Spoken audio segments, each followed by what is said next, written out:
Selama 2000 tahun, dunia telah membangun katedral yang megah, doktrin yang rumit, dan institusi yang masif atas nama satu sosok, Yesus dari Nazaret. Kita mengenalnya melalui lensa ritual, hukum gerejawi, dan identitas kelompok. Namun, jika kita menanggalkan semua atribut keagamaan itu, jika kita mengesampingkan sejenak label Kristen, Katolik, atau Ortodoks, siapakah Yesus sebenarnya? Pesan aslinya seringkali terkubur di bawah tumpukan tradisi. Kita terlalu sibuk menyembah sang penunjuk jalan, sehingga kita lupa melihat kemana arah yang dia tunjuk. Hari ini, kita akan menjelajahi sebuah perspektif yang mungkin terasa radikal bagi sebagian orang, namun sangat membebaskan bagi yang lain. Bahwa Yesus datang bukan untuk mendirikan agama. Dia datang untuk membangkitkan kesadaran manusia.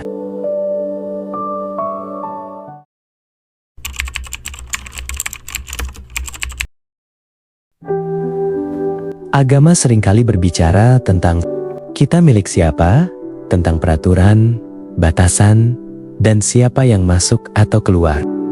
Agama menciptakan struktur luar. Sebaliknya, kesadaran adalah tentang siapa kita sebenarnya di tingkat yang paling dalam. Ketika Yesus berbicara kepada orang-orang di zamannya, dia sering berkonfrontasi dengan para ahli agama, mereka yang hafal hukum, tapi kehilangan kasih. Dia tidak meminta murid-muridnya untuk menghafal dogma. Dia berkata, kerajaan Allah ada di dalam dirimu. Dia tidak mengatakan, kerajaan itu ada di dalam bait suci yang megah di Yerusalem, atau di dalam sistem kurban yang rumit. Dia menunjuk ke dalam. Dia mengajarkan bahwa hubungan dengan yang ilahi bukanlah transaksi hukum, melainkan transformasi kesadaran.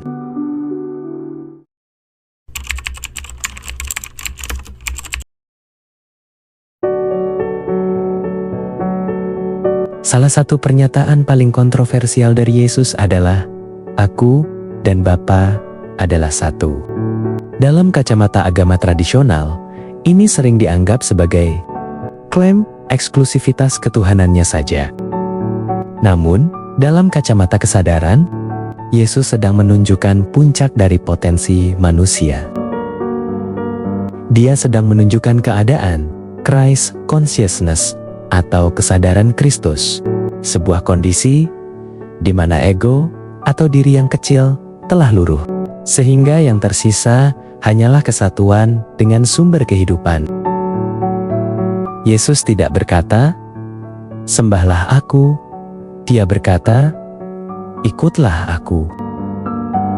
Mengikuti Yesus bukan berarti memakai kalung salib atau aksesoris salib. Mengikuti Yesus berarti masuk ke dalam proses transformasi yang sama. Mengenali bahwa kita semua memiliki percikan ilahi dalam diri kita. Dia adalah kakak sulung yang menunjukkan bahwa dinding pemisah antara manusia dan Tuhan sebenarnya hanyalah ilusi yang diciptakan oleh pikiran kita sendiri.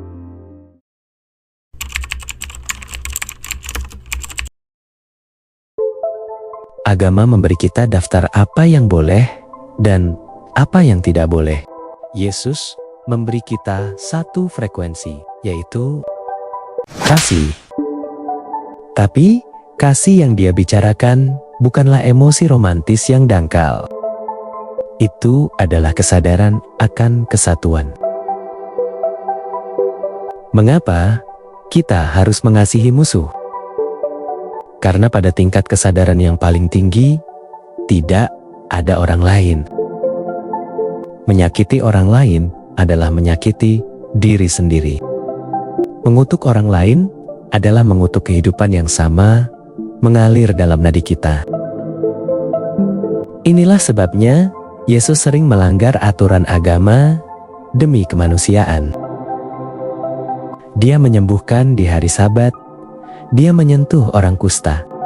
Dia makan bersama pendosa.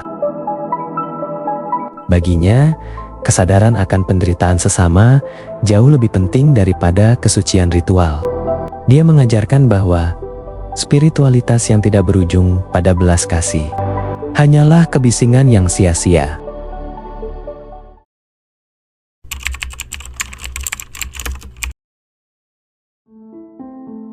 Mungkin tantangan terbesar kita hari ini bukanlah menjadi lebih religius, melainkan menjadi lebih sadar. Yesus adalah seorang teladan kesadaran.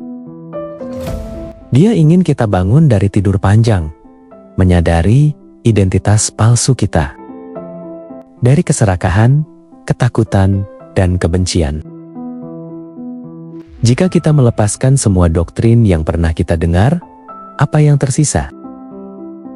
Yang tersisa adalah sebuah ajakan untuk hidup di saat ini, untuk melihat Tuhan dalam wajah setiap orang yang kita temui, dan untuk menyadari bahwa kita tidak pernah terpisah dari sumber semesta. Yesus tidak butuh pengikut yang hanya memuja namanya. Dia mencari jiwa-jiwa yang berani untuk hidup dengan kesadaran yang sama dengannya. Karena pada akhirnya, yang akan mengubah dunia bukanlah agama yang dominan, melainkan manusia-manusia yang telah sadar sepenuhnya. Terima kasih telah menemani perjalanan reflektif ini. Jika narasi ini menyentuh sesuatu di dalam diri kamu, silahkan bagikan pemikiranmu di kolom komentar. Silahkan klik tombol subscribe dan like agar kita terus belajar. Bukan untuk menjadi lebih besar dari orang lain, tapi untuk menjadi lebih sadar akan kehadiran Tuhan dalam setiap napas kita. Tuhan memberkati.